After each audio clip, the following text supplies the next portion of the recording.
Good evening, Ward Melville. Welcome back to Ward Melville After Hours. I'm your humble and bona fide host, Ariel Basis, and let me tell you, I think we can all agree when we say it's been a pretty chaotic midterm week, right? Right? My test went pretty well, I'd say. For lack of better words, I'd say I cruised through my tests whilst also crying. The real chaos for me came from having to put up with people that get less than a 90 on their midterms and start bawling their eyes out. I think we all know those people, right? The people that get 185 on a midterm, and all of a sudden it's go Sharks, and you just have to sit there like, what are we, what are you?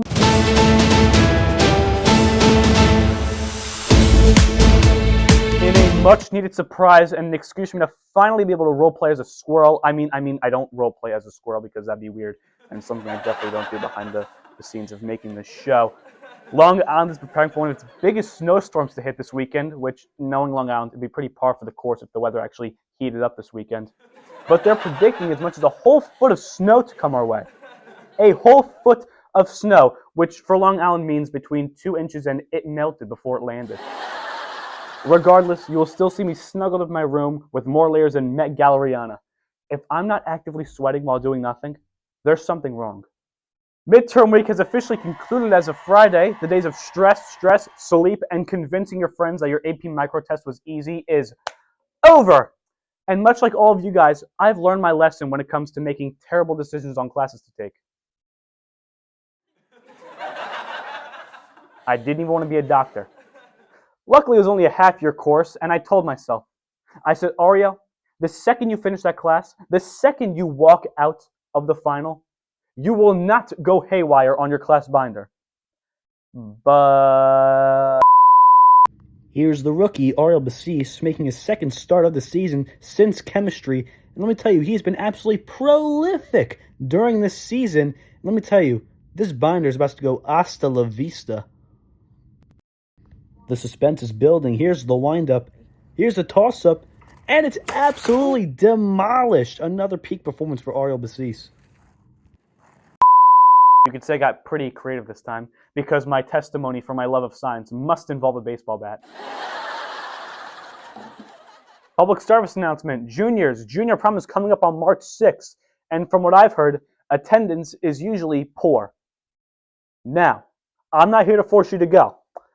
But it can be fun. It can be very fun. We should go. We should go, guys. We have to set a precedent to the sophomores by going. Therefore, boosting attendance. Therefore, boosting revenue. Therefore, the marketing plan of the whole thing will be accomplished.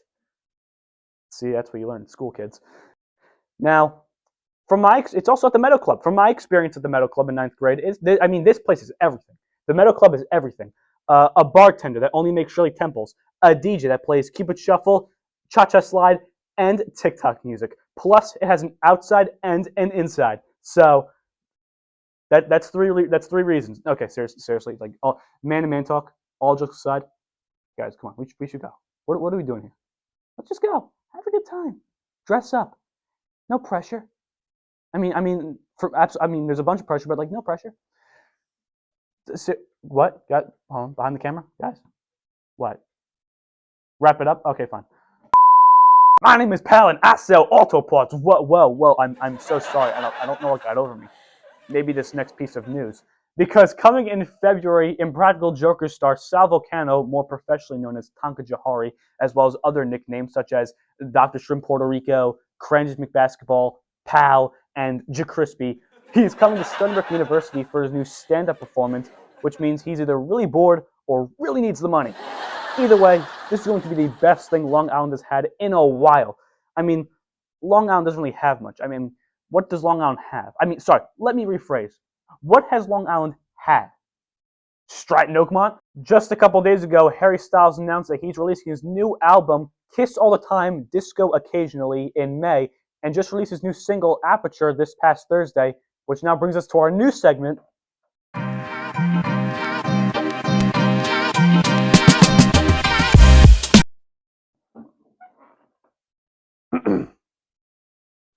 The song was overrated.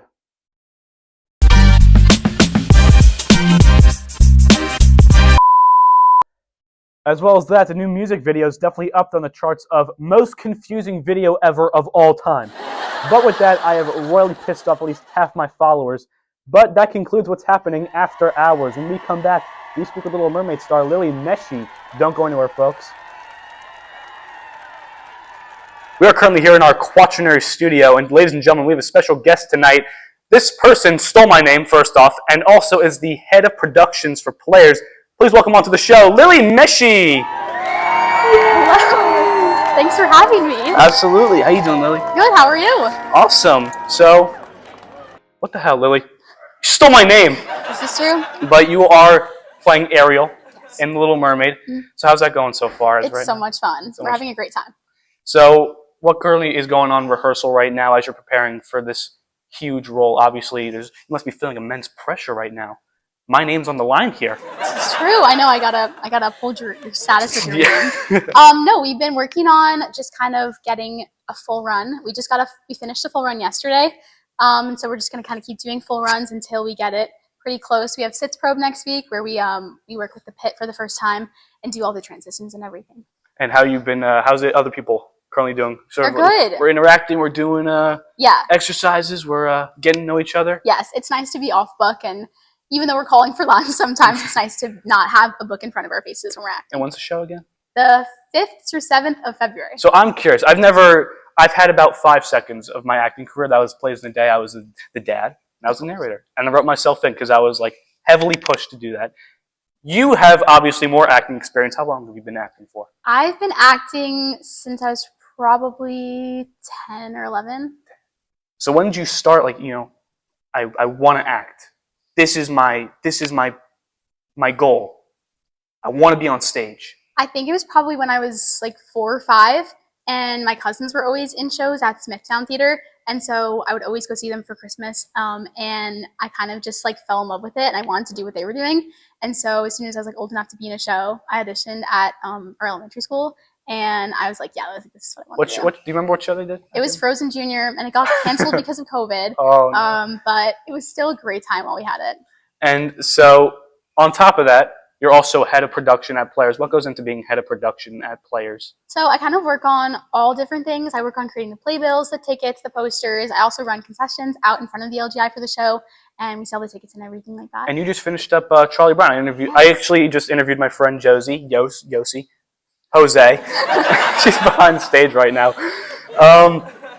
And she told me about her experience with Charlie Brown. How was your experience? Because you directed Charlie Brown alongside Grace Alcino. Yes. Oh my gosh, it was so fun. This is my favorite show of the year. I'm a little biased, but I love this show. I've loved it since I was little. I remember seeing it at the elementary schools, so it's really cool to kind of continue that tradition.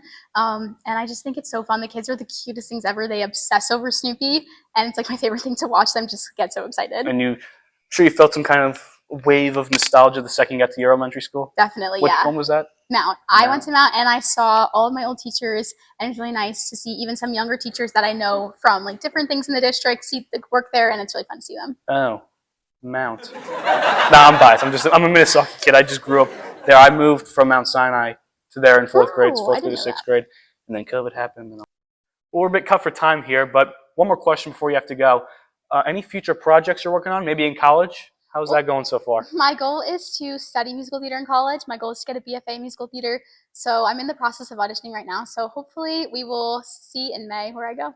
And so do you know how like the process, I'm so new to this. I have no knowledge whatsoever about this. How people go from like college to being on Broadway or being in these outside shows for these other companies? Yeah, so while you're in college, you get to audition for shows through a program called Summer Stock, and it's just different regional theaters around the country that you can go and audition for. And then right out of college, usually most colleges will do senior showcases, and lots of agents and managers will be there, and you can be booked right out of college, or if not, you can start auditioning right out of college and hopefully get a manager and agent that will book you up for auditions. And I mean, nothing in life is guaranteed. Is it like a high chance that you do get are there a bunch of agents and managers all crowding in, so the chance of someone at least getting a manager are the chances pretty high? Yeah, the chances are pretty high. It really depends on kind of who's there and what they're looking for, like who they want to rep. Yeah. But usually, if it's a really, really good program, usually most kids will get an agent right out of college, which is pretty cool. And if not, they'll get one pretty soon after. Well, that's very interesting, and we wish you all the best of luck in your future endeavors. But any parting words before we have to take off? Thanks for having me, and good luck on midterms. You heard it from Lily Meshi herself. We'll see you back in the studio, everyone. And I think that'll just about wrap it on up for today's episode of Ward Melville After Hours. If you like this video, make sure to tune in every single weekend on Instagram, YouTube, and the Kaleidoscope website. For those watching at home, I'm Ariel Bassis. This has been Ward Melville After Hours, Episode 6. Good night, folks.